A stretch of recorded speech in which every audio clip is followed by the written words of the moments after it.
James 2 teaches faith without works is dead. Now, what James is not saying is that we are justified in the eyes of God by our works, because the book of Isaiah says even our righteousnesses are as filthy rags.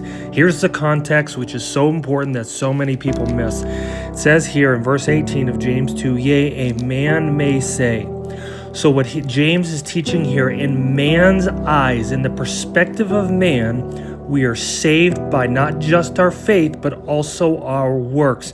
So James gives man's perspective, whereas Paul gives from the perspective of God.